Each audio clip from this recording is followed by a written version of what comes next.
Grabe init ngayon kahit naka-electric fan. Kaya nga nakakatamad lumabas dahil ang init. Papa, wala po ba kayong pasok ngayon? Wala, bakit? Yung dollhouse ko pakiayos? Mamaya na ayusin ko yan, medyo mainit pa sa labas. Malaro tayo, ayusin natin si Erika. Sino si Erika? Totoo si Erika. Hay nako, maglaro ka na lang dyan. Lagi na lang silang ganyan, Erika. Mamaya maglaro ka na lang dyan. Mabuti na lang andito ka. May kasama ako lagi. Pasok na tayo doon sa bahay natin. Doon tayo maglalaro. Din, sino kausap mo? Kanina ko napapapansin para may kausap ka. Wala po mama, naglalaro lang po ako. Ma, laro tayo, ayusin natin yung buhok ni Erika. Maglaro ka na lang doon, kaya muna yan. Bakit lagi na lang ayaw ni mama makipaglaro sa amin, Erika? Lagi cellphone hawak niya. Papa, bike tayo. Din, ang init pa sa labas. Mamaya na lang, maglaro ka na lang muna dyan. Dito na tayo, Erika, sa bahay natin. Dito muna tayo dahil hindi pa nagawa ni Papa yung bahay mo. Erika, wag mo akong iwan, ha? Wala na akong kalaro kung wala ka. Lagi na lang silang busy. Erika, gumalaw ka! Ang saya, buhay ka, may kalaro na ako. Nay, madalas naming makita si Dean kausap ang manika niya. Pagkagaling sa school, diretso kwarto, hawak agad ang manika. Dean, halika dito saglit. Opo, Lola.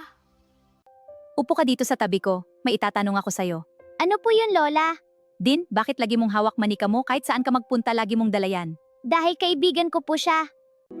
Anong kaibigan? Nakakausap mo ba siya? Opo, Lola, sabi nga niya sa akin ngayon, wag kong sabihin sa'yo sa sikreto namin, baka kunin mo siya. Ngayon niya sinabi sa'yo? Opo, La, di ba, Lola, hindi mo siya kukunin sa akin? Hindi apo, sige na maglaro ka na doon. Mag-uusap na muna kami ng mama mo. Okay po, Lola. Telma, nakakabahala ito ha. Sabi ko sa inyo dati, mag-asawa, lagi nyo bigyan ng time ang anak ninyo. Nay, binibigyan naman namin si Din ng oras, kaso may mga time din na hindi at gusto ko magpahinga. Tigilan mo na pag-iyak mo dyan. Bukas pagpasong din dasalan natin ang manika at ilibing nyo sa malayo. Opo, Nay. At dapat tayong tatlo lang ni Alex ang makakaalam kung saan ilibing yung manika.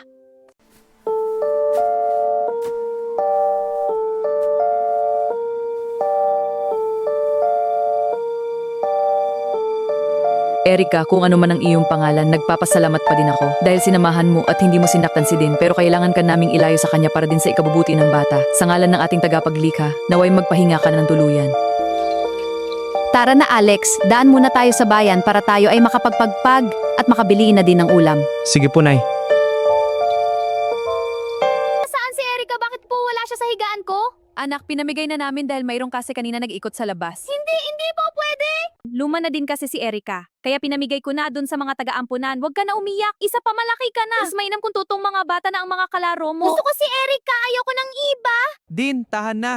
Magbihis ka na para makakain tapos mamayang hapon labas tayo para magbike. Tuturuan niyo po ako magbike.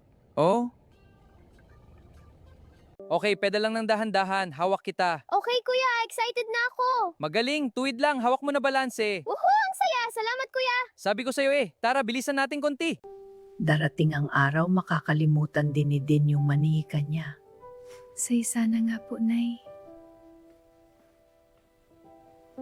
Dahan-dahan, anak. Sige, tulog ka na. Mahal kita.